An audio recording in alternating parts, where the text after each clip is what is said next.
Hello, everyone. My name is Mike, and this is my co-host Josh. What's up? And we are recording the first episode of the Bankroll Burners Podcast. And what this is Josh and I are two mediocre poker players who we really enjoy grinding those low stakes streets. And we like talking about the game as though we were perhaps slightly better than mediocre poker players, and that's what we're gonna do here. Yeah, Uh, I would so I would really add on to that don't take anything we say seriously because we're probably really mediocre might be giving us too much credit. that's true, actually. There's lots of podcasts out there where you can get like advice on your poker game from professionals with proven track records, and this is not that podcast. So Yeah, this is more like when our biggest ever win barely cracks four figures. yeah, that's accurate. So.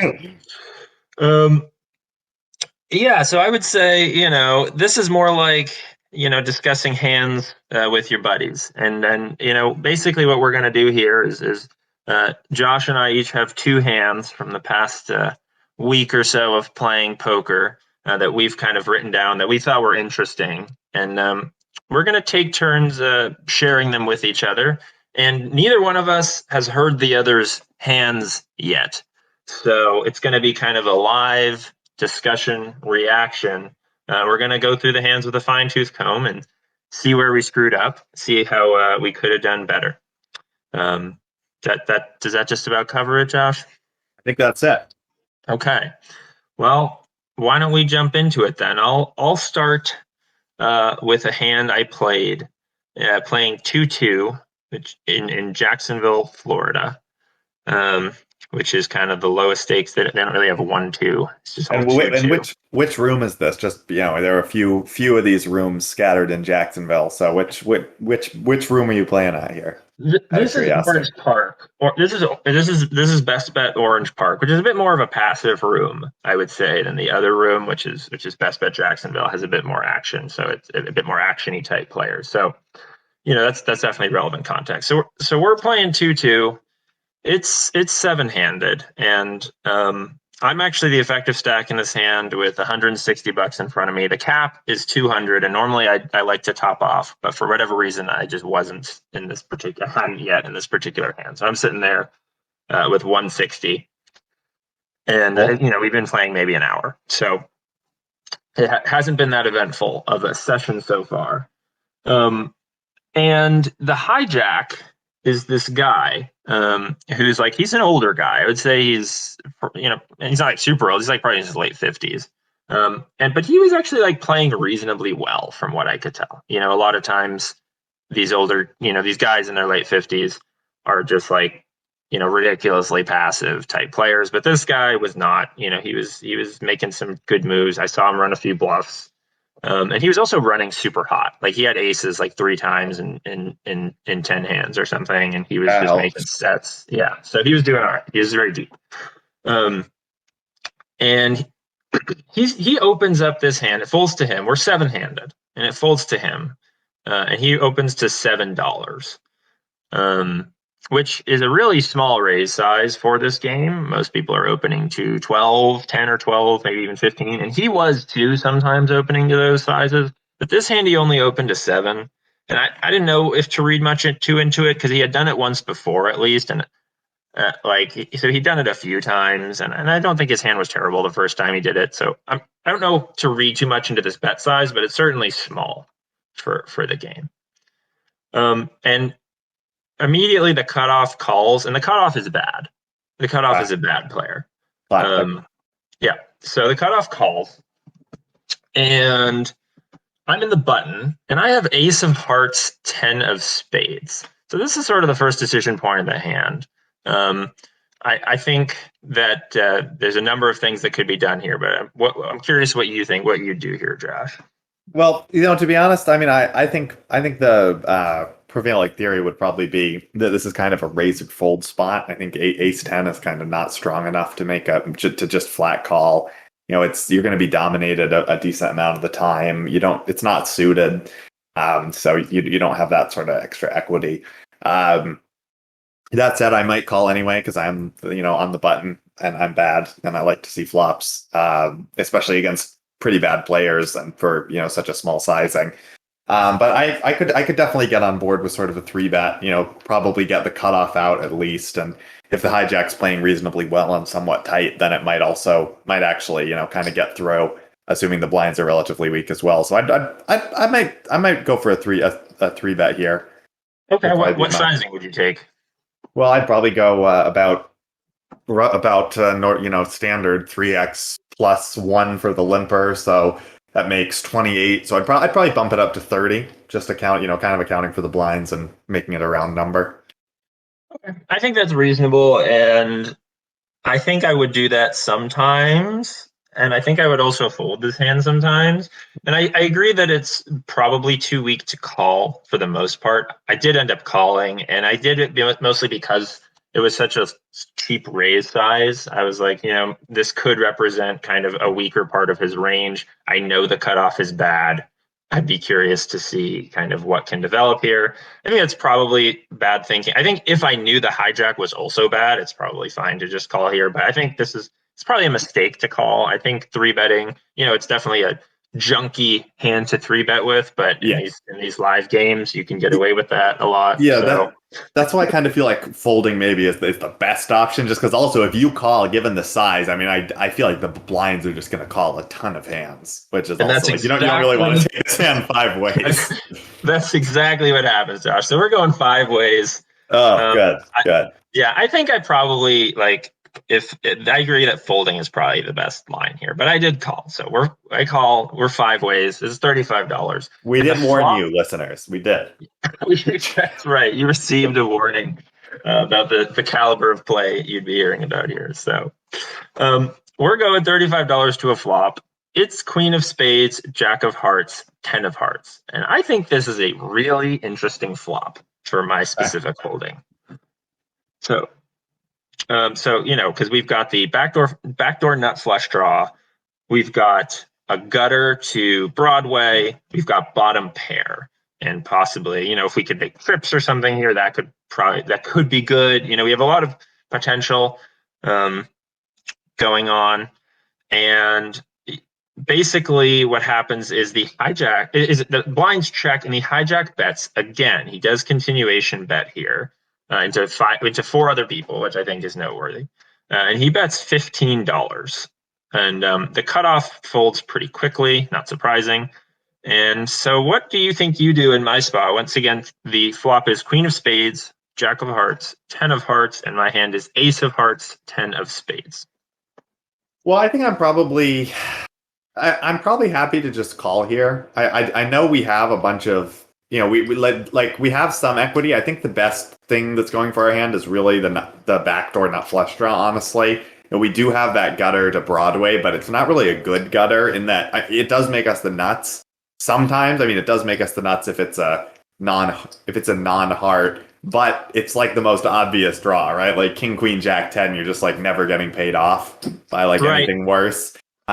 So right. I don't really like, and the initial raiser just has such a massive nut advantage on a Queen Jack 10 board that just because he has all the ace kings and no one else should really ever have them. So I don't really like raising here.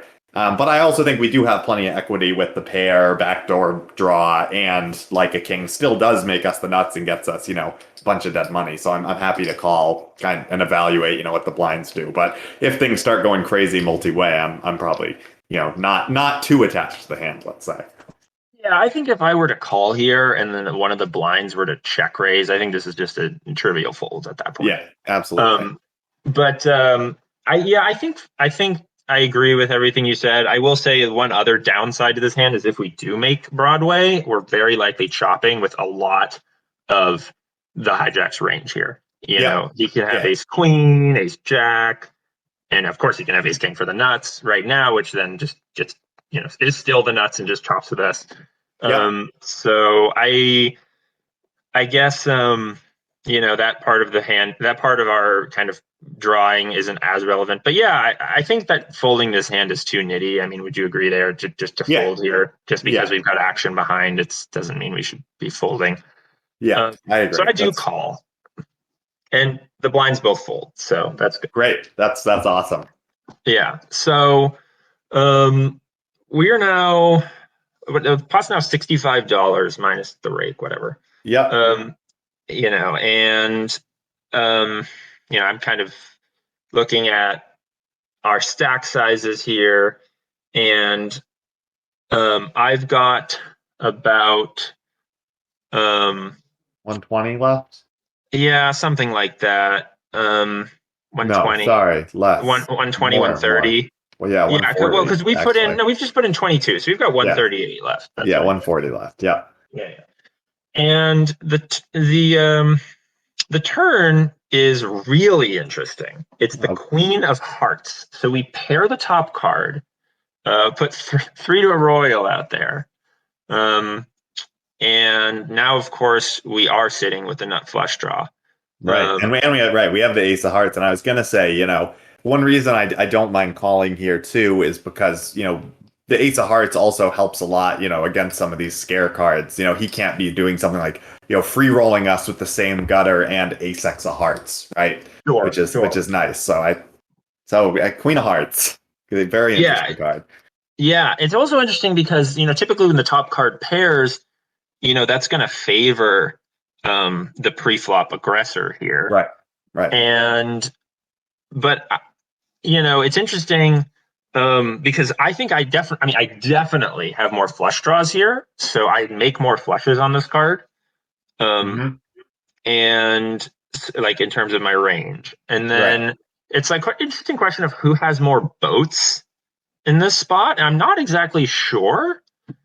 Like, what are the boats? It's like Queen Jack, Queen Jack, Queen 10, and then, Jack. I think he definitely has way more Jack than I do. I don't think I ever have Jack, actually. Yeah, I think he has more jacks and tens, and you probably have more Queen Jack and Queen 10. I think I read somewhere, that people, kind of one of these poker fun facts is like, often when you have like Queen 10 suited and you're facing an open, a solver will tell you that you should call, raise, and fold with almost equal frequency, which is kind of interesting. So okay, so you could have Queen 10, some amount of Queen 10 and Queen Jack, maybe less than he does because he's probably opening Queen 10 and Queen Jack suited pretty much always from the cutoff. But he probably. He's in the hijack, but he probably is opening any Queen Jack or Queen 10. And I'm probably calling a lot with those hands. I'm not sure that we probably have equal amounts of those, honestly. And I'm thinking on the flop, am I raising those two pairs? Maybe. I think I kind of don't like raising this flop almost ever because I just do not ever have the nuts. Right. I agree. I think you just never have sets and you never have straight and you never have the nuts. So, are you raising 8-9 here ever? I don't know. No. Yeah, right. So what does he do? Yeah. So all right. He bets $35, which is about half pot. And if I would say for a 2-2 game is kind of a chunky bet.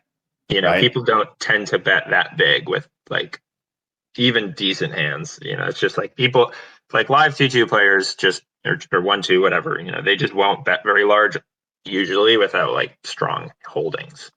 So he bets 35, so it's about half pot. So now the pot is $95, it's $100. The pot's 100 exactly, minus the rake. And I've got 138, and I'm sitting there with ace of hearts, 10 of spades. Once again, the board is queen of spades, jack of hearts, 10 of hearts, queen of hearts.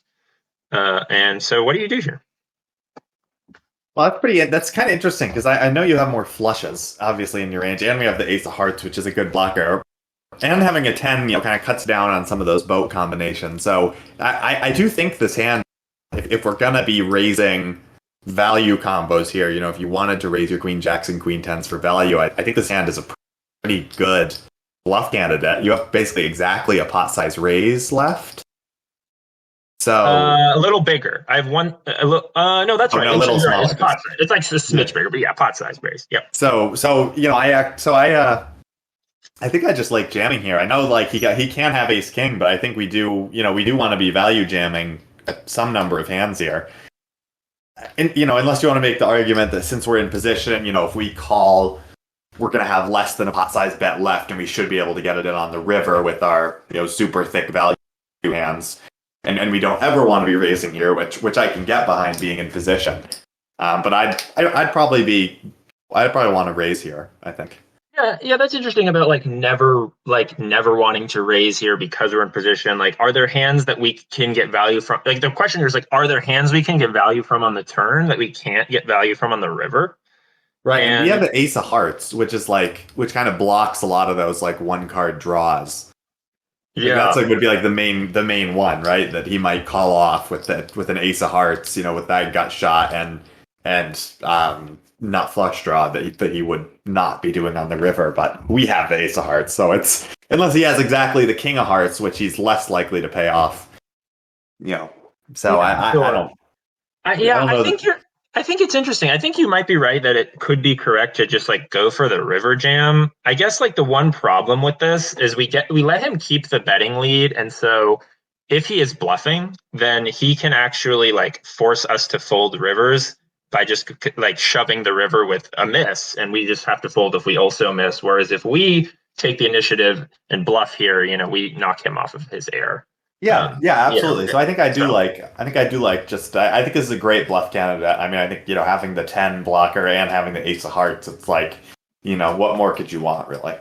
Yeah. Well, so, okay, fair enough. So I do rip it here. And he thinks for a long time. I mean, I'm really thinking I can get him to probably fold a queen. I'm hoping he has ace queen. That's what I'm really hoping he has. I think trip queens is probably just a fold here for most players.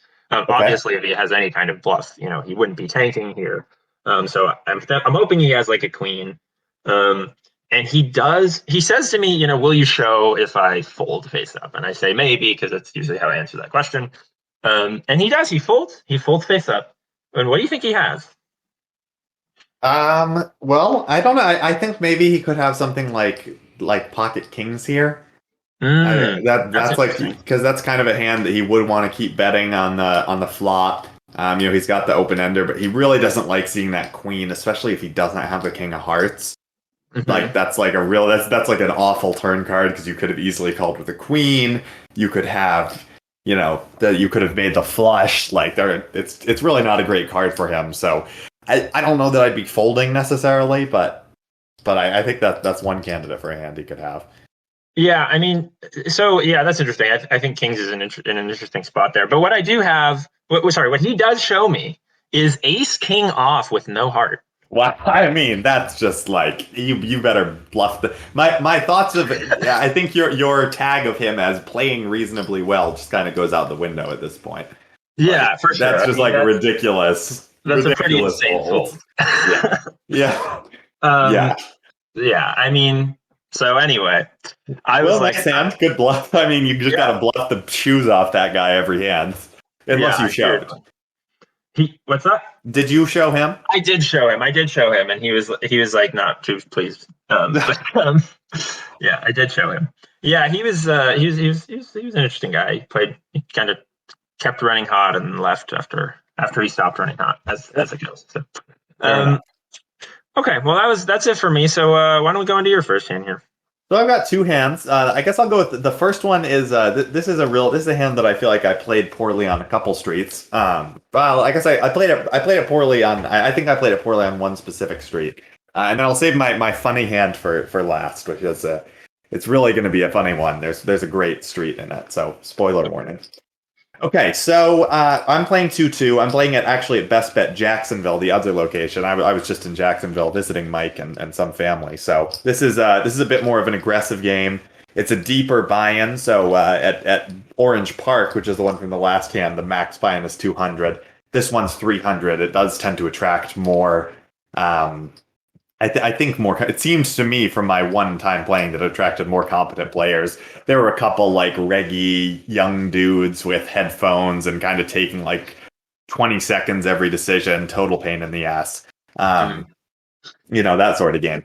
Interesting. My impression of Best Bet Jacks, and I haven't played there a lot, but my impression is it's more so if you're, drunk is where you would more likely to go to jacks than OP. Not that you. Well, I was playing during the day, but I just feel like there's a lot more liquor flowing at best bet jacks than there is at OP. But maybe I'm wrong. I could be wrong. Well, I was playing during the day too, so that's a little bit like a weekday day, just because I was on vacation. So that may have had something to do with that. Which is my own fault for playing poker during a weekday. That's just the type of people you run into. Anyway, I am in the straddle. I've got $300. The main villain of this hand is in MP2, so the low jack. He's got 200 in front of him, so he's going to be the effective stack here. Okay. So I am straddling. I'm under the gun straddling to 4. The villain here limps for 4. The cutoff limps. The big blind limps. So we've got 3 total limpers. It gets to me in the straddle with 7-8 or 8-7 of spades. Okay. So what do you like here? You like just checking and seeing a free flop, or do you like bumping it up and trying to isolate? I mean, at these depths where you're 75 big blinds effective with the straddle, I just check. I think, because I mean, obviously, if you're, if you were. I think if this were just 2-2 and you're in the big here, you're 150 big blinds deep, kind of like a raise. But in the straddle, I probably just check here. I just, it's going to be so hard to play like a three street game with this hand, which is kind of what you want for your suited connectors. So yeah, I think I just check here most of the time. I think that's totally fair. I elect to raise because when I'm in the straddle and I see a hand that's playable, I generally raise because it's the call of the straddle. But I agree with you that I think your reasoning makes a ton of sense given the stack depths and the straddle. So I think checking here is probably good. But I will say, to your point, I have a lot of experience doing this, and I know you do as well. Just raising a lot over a bunch of limps in the straddle, people fold so much because your raise size is naturally just so big. And they're just, and low stakes live players are really thinking about things in terms of absolute size. You're raising to, whatever, if you raise to 30 or something, it's like not that big compared to the size of the pot, but to them, it's a big raise. And so you get a lot of folds. So I don't hate doing it. I don't think it's bad. I think exploitatively, it's a reasonable play, especially if it's just such a passive table. But okay, so you do raise. How much do you raise to? So I raise it up to 25. So it's basically roughly 6x. So 3x plus the 3 limpers.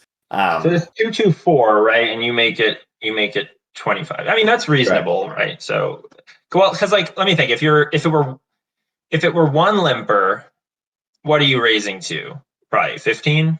If it's 1 limper, yeah, I'm probably raising to 50, somewhere in between 15 and 20, probably around 15 or 16, yeah. So there were 3 limper, there were 3 total or 4? 3 total, so I'm adding on basically their sizings. Oh, yeah, that's totally, seems fine. Okay, so you got 25. Yep, so the high jack calls, or the low jack calls rather, and again, he's the main villain here. The cutoff folds, and then the big blind overcalls, as they do. So, they're as you can kind of imagine the type of people that the hijack and the big blind are. They're pretty ABC. They're limp calling on a large bet and in the big blind from out of position. So the flop is going to come out ace of diamonds, ace of spades, jack of hearts. And you have 8-7 of spades, correct? I have 8-7 of spades, so I flop a backdoor flush draw and nothing else. Got it. Interesting. And the pot is about like $80? Yep. Okay. It's like 81, so roughly 80. I've got 275, and the main villain has 175 at this point. Okay. So the big blind checks, and it gets to me. I kind of think a C bet is pretty much mandatory on this board. Sure. What do you think? How would you approach this? And maybe if you want to talk it through a little bit of your thinking on later streets, what do you do if someone calls you here? What do you do if someone raises you here? What are your thoughts on how you'd play these this hand in this position? Yeah, I mean, I do like a bet here. Like, it's not like we benefit anything from seeing another card here. You know what I mean? Like, it's not like we're trying to. I mean, there's an argument is like, well, you just give up immediately because you have a player with whom you're out of position. I think you could make that case on multi-way pots, but When you're out of position multi-way, just like don't be as aggressive. But I don't know, on paired boards, like I really like betting paired boards, especially a board like that that's going to really favor you and be pretty terrible for their range. Like they'll have some like random ace garbage that they called with, but like for the most part, this is going to be bad for them. So I do like betting. So I bet. Oh, sorry. Go ahead. No, I was going to say like I would bet probably $20. I think. And that's exactly what I do. I bet $20. Okay. I was like, I just need to bet a quarter pot here. Any pair below a jack should pretty much be folding. Like sure. I would have to imagine in a pretty big pot at this point. So I bet 20. Yeah. And I think your question about what do you do on later streets though is interesting. I mean, so if the low jack calls me here and is like, I mean, first of all, if I get raised, I'm just folding because this is one of those draws, like you have a backdoor flush draw. It's like this draw is so bad that if you get quote unquote blown off your equity, like it's just not a big deal. Yeah. So I think it's just fine to fold, obviously, if you get raised. If you get called, first of all, if you get called in two spots, just shut it down. You're never gonna. Right. But if you get called if the low jack folds and the big blind calls, like I'm feeling pretty good. Because now we're in position. There's a lot. Any other Broadway card, like the big blind probably doesn't want to see. So you could be bluffing on those. I mean, you could obviously, if a spade comes out, you can continue to barrel. So I think it'll be good for you if just the big blind calls. The low jack calls, I'm probably not too pleased. And I would be much more careful about just barreling off.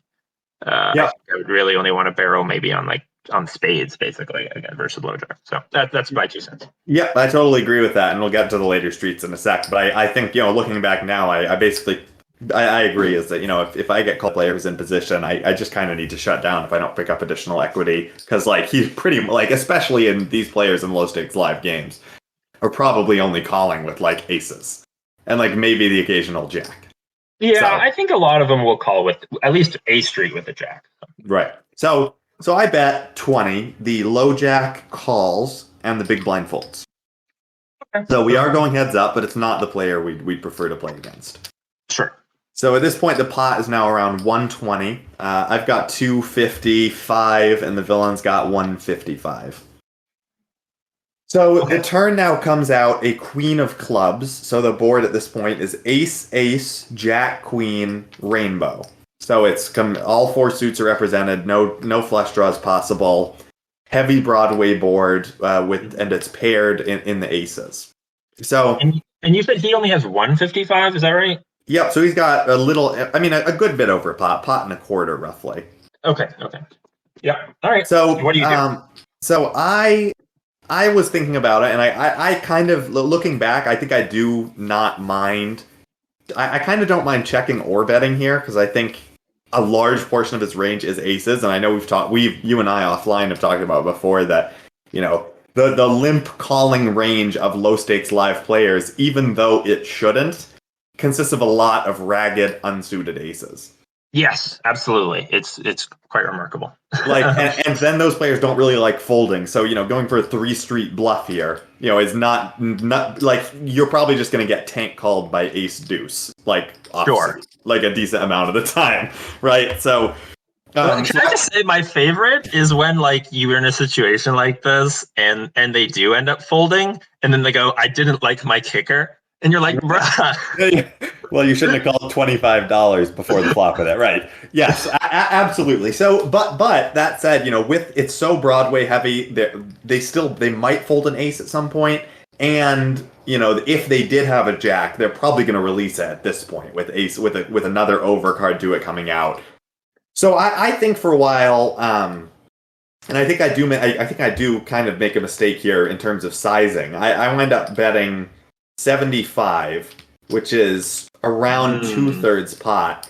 As I think back on it, I'm happy to hear your input as well. I kind of think that with an ace here, I'm going to be betting small with just an ace because I want to get paid off by things that aren't aces. Like if he kind of gets here with queen jack and now he runs into a queen, or if he had king queen, which is a gutter, and he turns a queen. I want to get called by those hands if I do have an ace. So I think betting small here, makes a lot more sense if I am going to bet. But I don't know how you feel about that. Yeah, I mean, like, of course, if you have like let's say you had like ace king or something, and you were trying to get called by just like a worse ace, you might go quite large. Of course, trying to get, but like there aren't that many worse aces left because there's 3 accounted for in that scenario. So I think it still probably makes sense to go smaller and try to get called by a queen. Right, and if I'm betting big with this bluff, the one thing I do determine is if I get called on this turn, I have to shut down river. Not only because he probably has an ace, but also because at that point, because of the sizing and the stack depths, the pot's going to be like, if he called, the pot would be like 270 and he'd have like 80 behind. So he just like never, I just am shoving for like a third pot, which would, just isn't. He's not going to fold an ace for that sizing. Yeah, he might even not fold a queen. Right. Like, depending on the sort of player is. Yeah, that's the other thing is like size wise, like if like this is the thing, like what. So you're just taking is the idea here, like, well, I just want to take a second stab at this, and I'm not going to go for 3 streets no matter what. Like, it's interesting to think like what sizing you use. I mean, that's kind of the idea here is that the large sizing kind of should fold out like a lot of his non-ace holdings, but by that same token, if he calls me, he should have an ace or better. So it doesn't really make sense to bluff for a big amount. But I feel like if that's the case, I almost should just like jam the turn. Yeah. That's what I think you just jam because you think about like, if you're going to bet. I would personally give up here, but I don't think it's necessarily wrong to continue betting. I'm just like, I think I would give up, but I think overbet jamming is kind of nice. Like you absolutely have the nut advantage on this board. You absolutely do. Like you have all the ace queen, all the ace jack, all the pocket ace. The one pair of pocket aces. You have pocket queens. You have pocket jacks. He has literally none of these hands. You even have more king 10 than him, if that's relevant. Like you could really put like ace deuce off in a blender if you overbet jam here. So I think, which is like probably the sort of hand he has, unfortunately. So I do think if you're going to go for it, I like to just rip it here. That's kind of what I think. And what do you think about betting small? Like if I bet, 30, 35 here, that would kind of set up, 2/3 pot jam on the river, because that would kind of maybe keep in his queens and jacks, and then also, but still not really give them the odds on the river to make a call. What do you think about a small bet? Yeah, I don't really like it, mostly because you aren't planning to triple barrel this hand. Like, so I'm thinking like, if you want to, like, I think you would want to balance that. Like there are some value hands with which you would take a small sizing, like let's say ace 10, maybe ace 9 suited, ace 8 suited, maybe even pocket kings. Honestly. Probably pocket kings would make this. Pocket kings, absolutely. You could take a small sizing with. So like a hand like that, I'd want to balance that with something that like, maybe does want to play more of a 3 street game sort of bluff. So like, what are we looking at? Like 10-9 maybe, something that like turns open ended there. Yeah. Or like a small bet, like 10-9 suited. So that's kind of how I would not take a small size. I think I would just rip it or give up. Yeah, I think that's fine. So anyway, I agree. I kind of realized after, I was like, wow, what am I doing? Like I left him with like $80. Like, he does basically wind up calling, and then the river rolls off a 10, an offsuit 10, and I check folds. I check he like jams and I fold, and I'm like, yeah, like, I even if he's bluffing, I'm playing the board. I just have nothing. I don't think he's ever folding. Jams. So. Interesting. He jams on the river. That's weird. On a 10? Yeah. So I think I basically, like, it doesn't really matter what I obviously cannot call. But. Right. Of course. No, obviously. I'm just wondering, like, what the heck is he jamming there with? Like, does he have a king somehow that gets like maybe king queen? That's probably right. Like king queen sticky king queen that called the reasonably large turn bet. And that's another spot, where definitely all those hands, all those ragged king queen, king jack, queen jack, definitely folding to a turn jam. So obviously I probably will get called by a lot of aces. And to your point, I still could put them in the blender, but that kind of goes back to that turn decision of, if I have to check give up the river anyway, then may as well, if I'm gonna bet, should just go for it. Right. I mean, like I'm thinking he doesn't have an ace based on that river jam, so I think you really likely get a fold from something like a king queen on the turn there if you just rip it. Right. I mean, the other option is he could have something like ace 10, ace jack offsuit that he limp called with. People do that, even though I don't recommend it. But yeah, if he boats up, obviously if he boated up there, that's the other option. But yes, I try not to be results oriented, but just thinking, if he does. It is possible that this type of, sticky, loose, passive player is going to be calling that, a turn 2/3 spot, anywhere from 1/3 to 2/3 spot with king, queen, a queen or some sort of queen and a straight draw. Then I should just be, jamming and trying to get as many folds as I can, or just checking and deciding that I'm going to give up ahead of time. Absolutely. Yeah, I think that's fair. And yeah. So, okay. Well, if we want to move on to the next hand, let's do it. This is a different one. It's really the question I want to be thinking about here is like, how do we get the most value in this hand? Because this is a hand where I missed out on some value, and I think that is unacceptable with what happened. I think I really fudged up one street in particular in terms of getting value here. All right. So definitely think about it through that lens, because I feel like that's honestly something is not focused on enough in poker. Thought is like people talk a lot about like how you play your bluffs and like whatever and structuring, but it's like when you make your hand, like how do you make sure that you are getting like the correct amount of value? And and something I struggle with. I'll really admit, like I will not size correctly and miss out on some value. So or when to slow play and when not to and things like this. So okay, so I am playing an online game in this one. I'm playing in a very splashy kind of game. It's 25-50 cent. It is not in a game. It is not a online poker app where there's like lots of good regs. Like, no, it's not. This is a very splashy game, very actiony.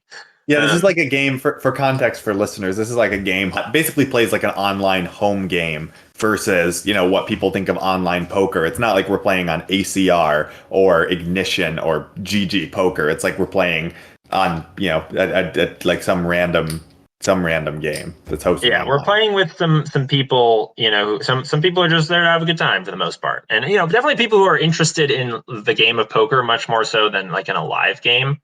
Where like they're just there to gamble, but maybe in an online sense, like people do study the game a bit more for sure, but it's not like there's a bunch of pros grinding, I guess is sort of how I would summarize it. Yeah. So is there an ante in this game, or is it just there is not an ante there's no ante. It's just 25 cent, straight 25 cent, 50 cent. And awesome. We are the effective stack in this hand. We have $103 in front of us. So we are just over 200 big blinds effective. 103, you said? 103. Cool. And my hand is the 3 of diamonds and the 3 of clubs. And we are playing 6-handed, which is kind of unusual. Usually these games are full ring, but this is a 6-handed game. And I'm on the button. And what happens here is the cutoff, who is, I would say, like a okay player, I would say. Like definitely reasonable, not like amazing, but not bad. Is going to be the main villain here, and he opens to 150, so 3x standard 3x open, and I just call. I think that's fairly standard, but I'm curious if you would do something different here. Nope, I think calling's fine. We're on the button, which is like if we're gonna do it in games with tougher lineups, let's do it on the button. We can easily fold to more aggression, but especially if the small blind and the big blind haven't been going crazy, because people do go crazy with 3 bets in these games. But if they seem to be reasonable, playing a relatively standard range, I think this is fine. Yeah, the blinds are like pretty weak players. They're actually in this particular game, both of the blinds happen to be very weak players. Great, then even like it even more. Yeah, so I think we are just calling here to try to flop a set. We absolutely have the implied odds and the stack depth to do so. So I do just call, and one of the so as I said, the blinds aren't very good. The small blind does call as well, which is not great, I would say, as a general rule, just calling out of the small there. I mean, yes, there are hands you can do it with, but for the most part, this isn't going to be correct. And the big blind folds. So we are looking at a $4.50 pot. I am in position to 2 players. And the flop comes 10 of clubs, 4 of spades, and 3 of spades. We think our set. Somehow I knew that was going to happen. You never hear about a hand where someone has pocket threes and flops nothing and check folds. That's right. Yes, this is not that hand. So we do bink our set. There is a flush draw on this board. We do not have a card of that suit, so we are unblocking all the draws. It's good stuff. And the cutoff, the small blind checks, and the cutoff actually continues here, which seems fine. I think he has the range advantage on this board. I mean, he will have all the overpairs. So he doesn't have the net advantage, notably. Like, yes, he has 10s, but he doesn't have 3s or 4s, and I do. The small blind does. So he does not have the net advantage. The cutoff, he probably does have 3s or 4s. I think you do open those from the cutoff. Oh, that's true. I mean, yeah, you're right. I'm sorry. So maybe nobody has the net advantage here. It's probably you probably. I mean, he probably has a slight net advantage because you're probably 3-betting 10s a lot of the time, especially kind of cutoff versus button configuration. Yeah, that's fair. But point taken. It's reasonably close. You both have 3s and 4s.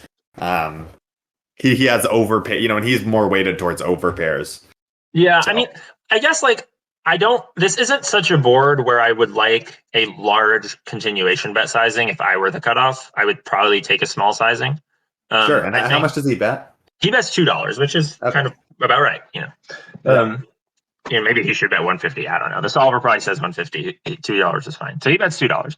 And so here's the first decision point of this hand. What do we do? Sitting with the small blind to act behind us and pocket threes. We got a set of 3s.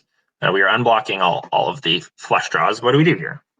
So, it's actually interesting because the small blind being a weak player and calling from the small blind pre-flop, if we were playing relatively shallow, I think I would actually like a lot of flat calling here and trying to get the small blind to come along and getting value from multiple players. But I think given that we're so deep, I think we really want to try and play for stacks and start, and that means we just have to start piling money in right away, given how deep we are.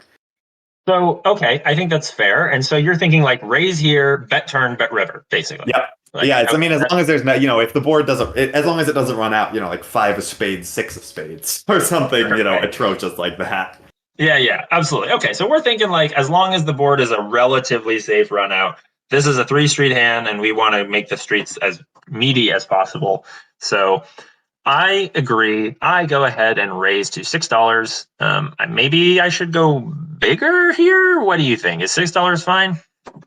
Well, yeah, I think $6 is a little small because I think we're calling and then kind of only putting in $4 on top, which is kind of like a half pot size raise. I think so. I think we could go a little bit bigger to 8 or 10. I think raising to $10 would be roughly a pot size raise. So maybe somewhere around 8 or 9. Try and polarize our hand because we do have such a strong value hand. And the other thing is I don't think we have that many. I don't think we really have thin value raises here, really, right? Maybe we're raising ace 10 sometimes as a thin value, but I think this is kind of a board where we're going to be polarizing a lot.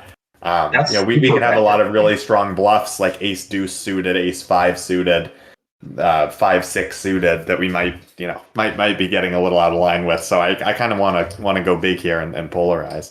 Yeah. No, I think that's a really good point. I did not think about it in those terms, but you're absolutely right. There aren't the thin value raises. So why go so small? So, because I definitely struggle with raise sizing. I'll admit, that's a weak point of mine is I don't use big raises nearly as often as I should. So this is a leak of mine, and this is a mistake here, but I only raise to 6. And predictably the small blind folds. Who the hell knows what you had? And the cutoff calls. So, we're. Yeah. What's that? Yeah, I just miswrote it. But carry on.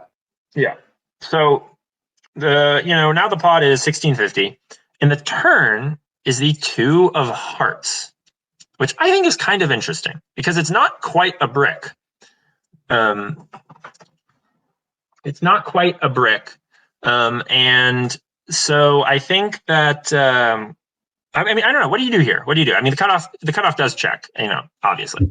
Yeah, I mean, if the cutoff checks, I think we do still want to go pretty big here. I don't think it changes really much.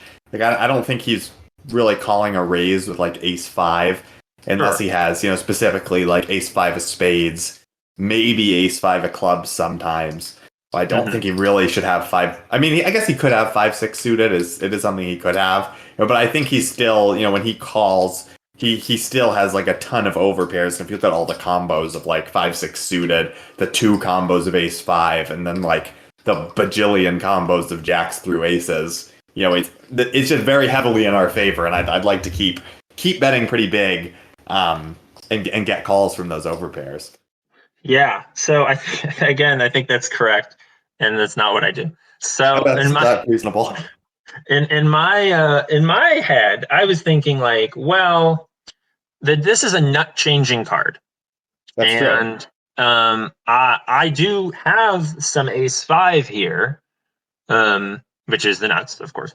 Like I think I probably have more ace five than he does, and maybe not. Maybe it's kind of even, but like I would guess in my head that I was thinking, well, I don't want to represent ace five because I don't have it.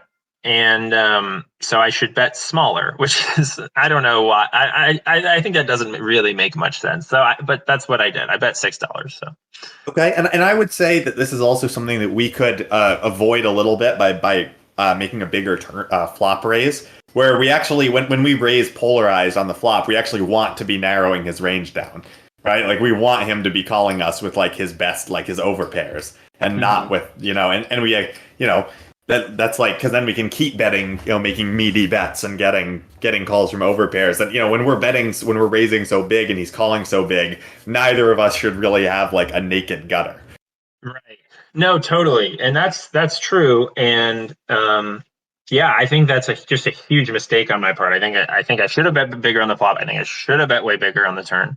But yeah, I mean, that's why we're doing this. So, and if it's the 2 of spades, then I can totally get on board with sizing down, because I think he is still calling a big raise on the flop, given how deep we are with like ace king, ace queen, ace jack, ace, and he can have like ace 10 of spades even, right? He can have all sorts of spade draws.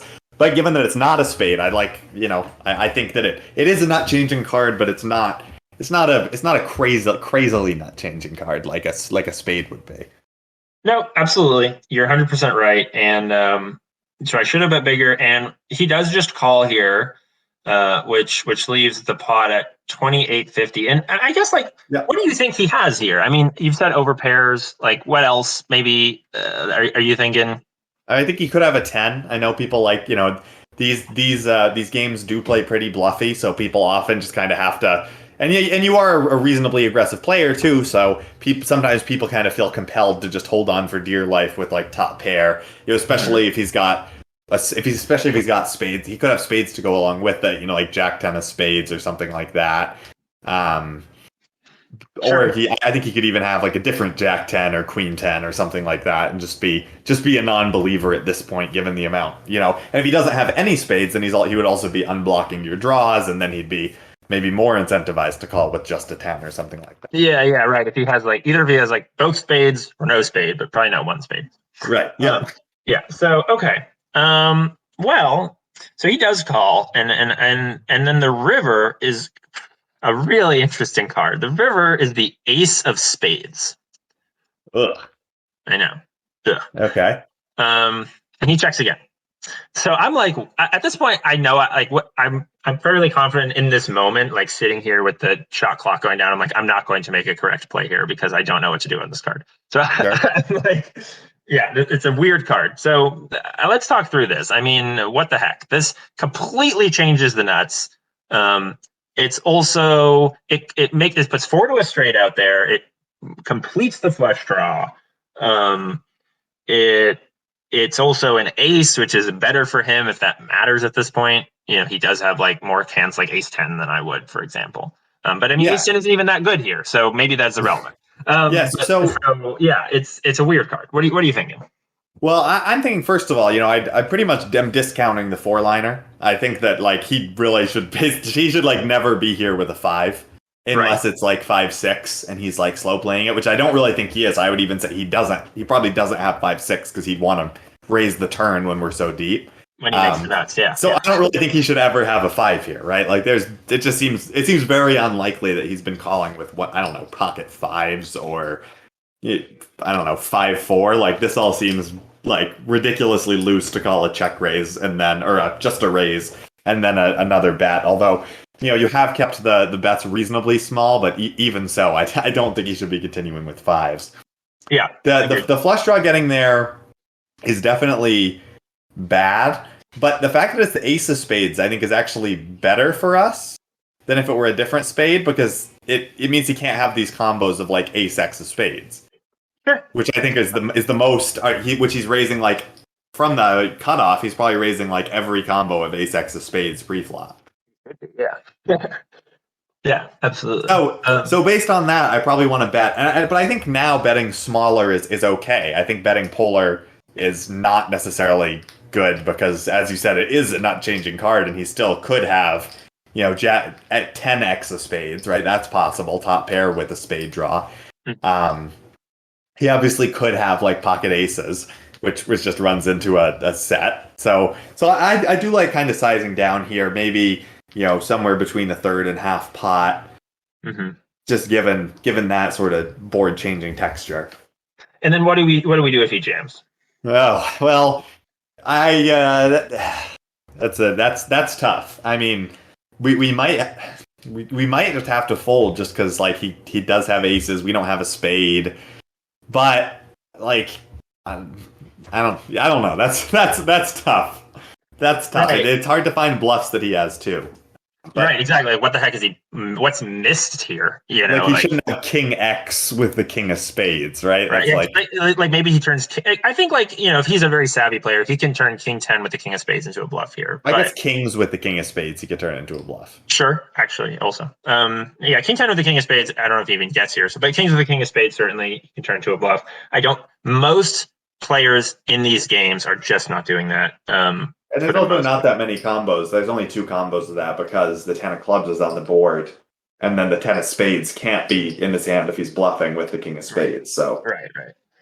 So it's kind of a tough. I mean, and I don't think he would be jamming. I think he'd probably be raising for some other amount, just given that our stack is still, like, 3x the pot. But sure. So you're thinking, like, probably fold to a raise for the most part. Yeah, it depends on the sizing, right? But I do think, like, and it depends on the player. And if he's, like, if he is a savvy player, then we might just need to call, given that the board for sure. But I think especially live, I would definitely be folding to a jam. I guess. There's no question. So I'll tell you, I think that everything you just said is spot on. I think that we bet small here, and we evaluate a raise and probably fold, but it depends on the size.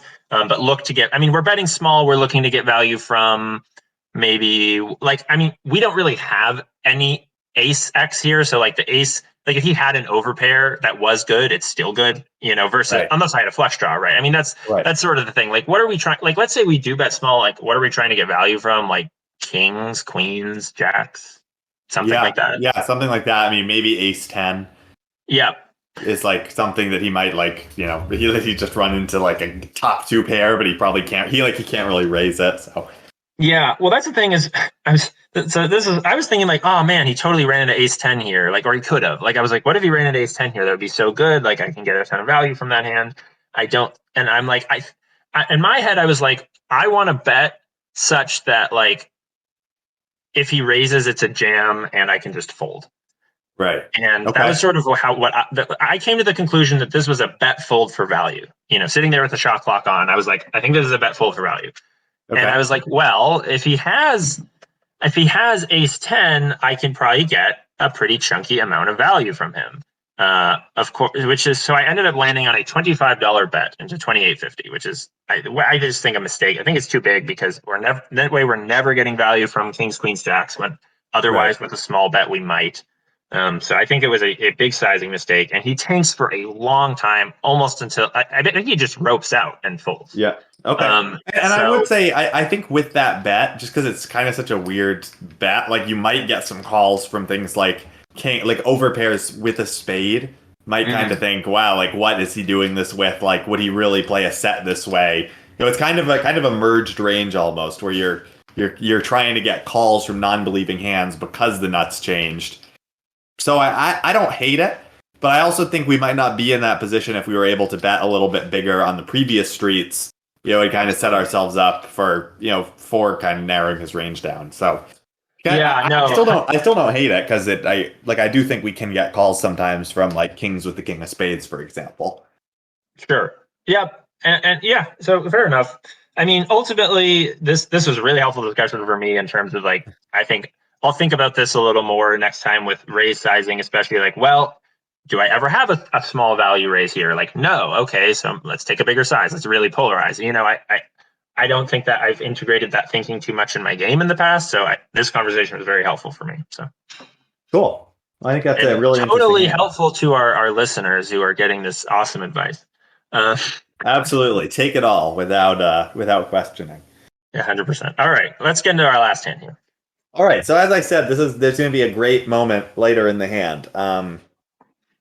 But anyway, so first of all, I'd like to acknowledge the pre-flop. I probably just made a mistake and autopiloted out. Anyway, let's get into the hand so that you can judge for yourself. So it's the same table actually as the last hand. So it's 2-2, and with the straddle on at best bet jacks. I am in the small blind in this hand. Okay. The low jack is going to open it up to 12. I'm the effective stack here with around 200, so I built back a little bit from losing that last pot, but I've got around 200 in my stack. And you're in the small blind, so this is a different villain. Correct. It's gonna be a different villain. Okay. The low jack, who is a fairly standard player, I think might actually be the same villain as last time. So it is the probably same not. Villain. No, it's not, because the main villain in this hand is actually going to be the big blind. Okay. Right. But the low jack is doing the opening here, makes it 12. Okay. The cutoff calls. I am in the small blind with 8-9 of clubs. I think that this is a very good squeezing spot, and I should probably be squeezing this a lot of the time. But the two guys to my left are pretty standard live guys and are not going to be like 3-bet bluffing ever. So I'm like the two guys to your left being the big blind. There's a straddle on it. The big blind and the straddle. Okay, I'm like, these guys are never going to be 3-bet bluffing. So I'm just going to call and get to a flop, which, is probably not great logic because I can also just 3-bet and they'll just fold. So I'm going to disagree with your assessment of yourself. I do not like a 3-bet here almost ever. Okay. Because for a few reasons. One, 8-9 of spade, 8-9 suited, worst suited connector. 8-9 of clubs. 8-9 of clubs, sorry. 8-9 suited is the worst suited connector. Because of the way it interacts with ace-king, making the dummy end of the Broadway straight. Right. And furthermore, you are very shallow with the straddle. What are you, 50 big blinds effective? I don't want to squeeze here with a hand like that's true. That's true. I wasn't thinking about that well. So I think, honestly, as nitty as it sounds, I'd probably just fold. Yeah, that's fair. And I wasn't in a folding mood. I was on vacation. Yeah, fair enough. I didn't come here to fold, man. I'm not in exactly. You know how it is. Okay. So fair enough. I think I'm definitely bad at thinking about sort of stack depths from the beginning. I've gotten better at identifying stack sizes relative to bets as we get deeper into the hand, but I think both hands you've actually pointed out to me, you're like, hey, actually, you probably shouldn't be doing this because you only have 50 big blinds effective. And I'm like, oh yeah. So so that's all helpful stuff to be thinking about. I think that I'm not very good at noting. So anyway, I call because I'm like, you know what? I don't really want to. I think I can see a flop here. It's suited connectors, so let's do it. Okay. Maybe not sound reasoning, but here we are. The big blind is also going to come along, and then the straddle folds. Wow, what a man. Can't even get in for $8 more. So we're going 4 ways. We got $50 in the pot. I've got 8-9 of clubs. The flop is a pretty much as good as you can get with 8-9 of clubs. We've got king of hearts, 10 of clubs, 7 of clubs. Nice. E-flop and open-ended straight flush draw. Correct. So I check, obviously checking to the razor, and now the big blind is going to donk out for $20. Oh boy. Okay. So it's 20 into what? How big is the pot? Into about 50. Okay. 40%. Awesome. What? Can I just say this is a 0% donk board, right? Just can we agree on that? No one should. You should never donk. Like this board favors the pre-flop aggressor completely. And as we've said that, the low jack folds. As does the cutoff. Nice. So I think that I could go either way here. I mean, obviously, you could say that it's hard. Some people like to say it's hard to misplay when you have an open-ended straight flush draw. Especially when we're so shallow, it's like, if I make my hand, all the money's, we can get all the money in. So I'm curious to hear what you would do facing this donk. I was kind of like, that's weird that this guy just donked for 20 and both, the pre-flop raiser folded on this king high flop. So I was sitting here a little bit unsure of the sort of hand he has. So, interested in hearing your thoughts on what you do here. Yeah, again, sure. The board is king of hearts, 10 of clubs, 7 of clubs. We've got 9, 8 of clubs. Yeah. So this is interesting. I mean, typically donk bets, we know, I mean, they represent from low stakes live players. Like this is when you're playing against like sort of competent people, donk bets obviously have a completely different meaning. But when you're playing against like really kind of recreational players, especially in Florida for some reason, like donk betting is almost always either top pair weak kicker or a gutter, and then like 5% of the time it's like some kind of nut hand. Right. So if you have like, first of all, you're blocking a bunch of gutters. Yep. So he's definitely weighted towards like top pair weak kicker. And that being the case, I like a raise because there are scare cards. There are many scare cards. Any club, right. I mean, any card that makes your hand is a scare card. An ace is a scare card. I mean, it's not like that dynamic a board where maybe he has like jack with a weak kicker, but I do think there are a bunch of scare cards out there that make draws. Even cards that pair your hand might scare him. Yeah, that's fair. I do like a raise.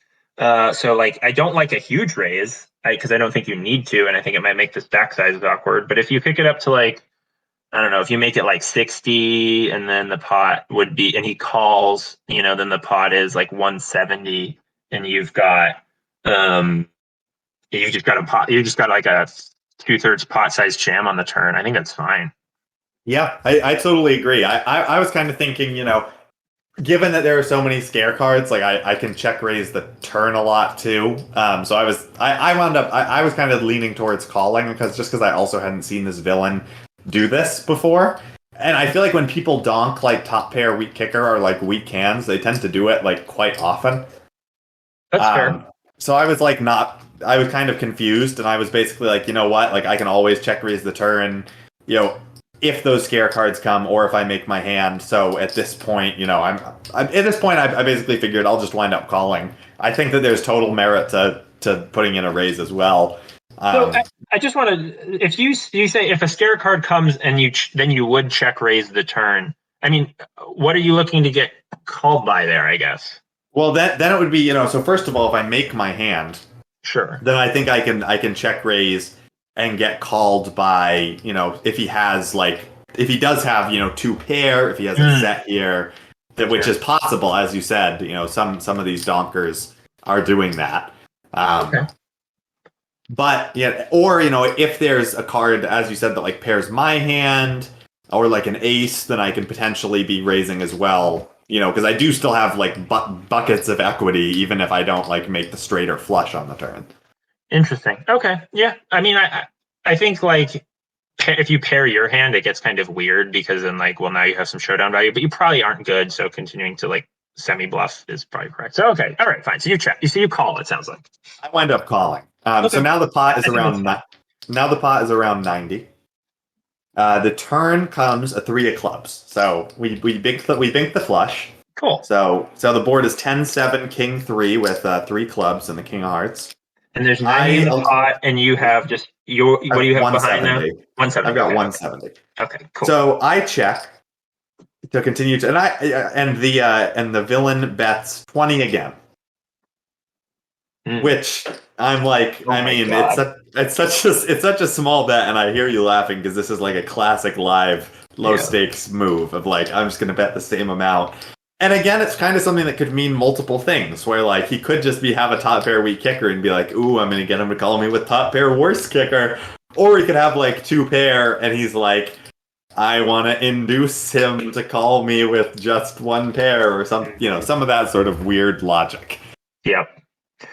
This is the other thing too, by the way. It's like, just to back up a sec. So you make your flush on the turn, and if you check and he checks back, that's just a disaster.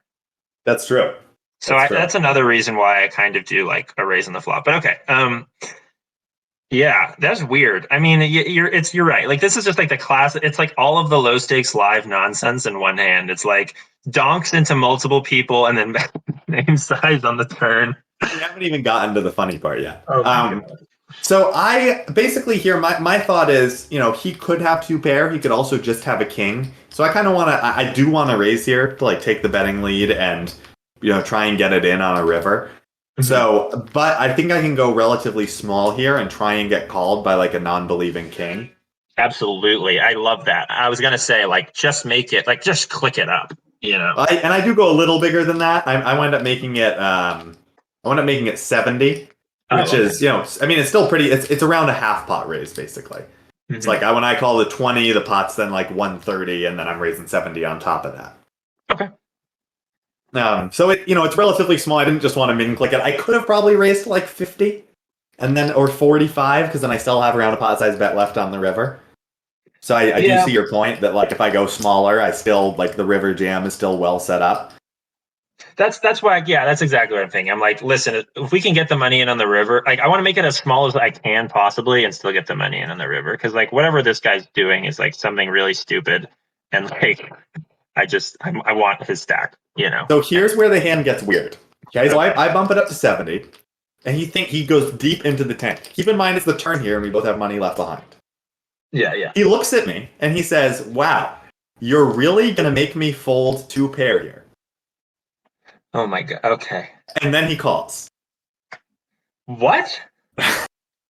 See, he looks at me, he's like, wow, you're really going to make me fold 2 pair here. And then he calls.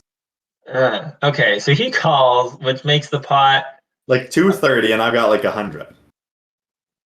Oh my God. What is he? What? I don't know. Okay. All right.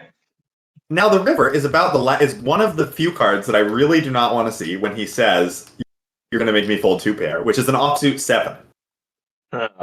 So the board is now 10-7, king 3-7.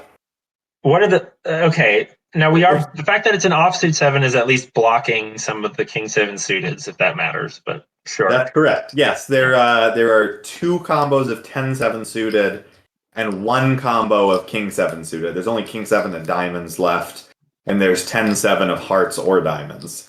If he's, I mean, he is in the big blind, and like he wasn't completing the action pre-flop, but. He was close to it, and so he is. It is perfectly possible that he's got 10-7 suited. Yeah, it is also. Sort of I will say, like at this level, he can have king 7 off and 10-7 off. Unfortunately, like he just can, which is just so depressing. But yeah, absolutely. And he could also just be lying. He could because he when people say stuff like that, like they're often weighted towards like the nuts. So he could just have like ace-x of clubs. Yep. 100%. So what would you do here? So I've got $100 and the pot's around 230. Well, here's the thing. Like, I don't think I'm ever folding if he jams, so I just put the money in.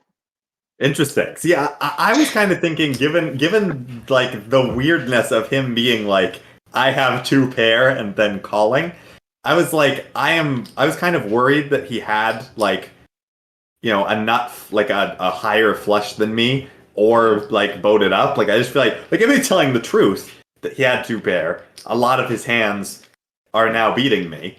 And if he's not telling the truth, then he was probably beating me already. Okay. Which is like, but like you see, here's the thing. Here's the thing, Josh. Think for a second. what if he hadn't said anything at all? Are you ever not jamming here? No, Okay. I'm always jamming here. Okay. Well, then just jam, because like people say the stupidest shit at the poker table, and yeah, like like he could either mean exactly what he means, or he could mean the opposite, or he could mean just something totally random. He could just be drunk. Like, I don't know. I just put the money in and like shrug. I like, like, what makes a winning player at 2-2? Is it like that they respond to this man's speech play correctly? Like, I don't think so. So I just put the money in and shrug. And I think that's fair. I think that's probably what I should have done. What I wound up doing is checking, because I was just like completely put in the blender, and I was like, I just like am confused. But so I check, and I'm really not sure what I would have done if he would have jammed. But it doesn't come to that, as he kind of shakes his head, checks back, and turns over King 10 offsuit. Oh my god. Oh my god. So he did in fact have the 1-2 pair combination that was unaffected by the board pairing. Wow. Which is like the one reasonable one, because I didn't think he had I guess he could have had King 3 suited, but so he donked top 2 pair on the flop, continued for like a 1/5 pot sizing when the flush got there on the turn, and then called the raise. So on the flop he was betting for value, and on the turn he was betting to see where he was at. Correct. And when I told him where he was at, he said he didn't believe me. Yes, that's right. That's amazing. That's a good hand. That is a good 2-2 hand of poker. So, but I do see your point that I really should not be folding on the river, like just given the stack depth. And if he had said nothing, I would have just gotten it in.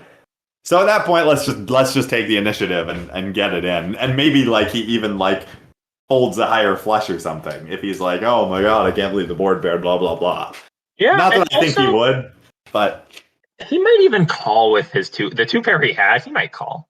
Right, exactly. So that's that was just a completely confusing hand that I afterwards I was like, did that really just happen? I've never had someone tell me their hand and then continue playing streets with it. Yes, that's very good. I mean, that's just a great, that's everything low stakes live happened in that hand, and it's beautiful. So yep. So that's it. Alrighty. Well, that was fun. Thank you to everybody for joining us for this first episode of the Bankroll Burners podcast. There are many more bankrolls to burn, so we hope you'll join us next time. Thanks, Josh. Thanks, Mike. We had a great time. I look forward to discussing some more misplays in the future.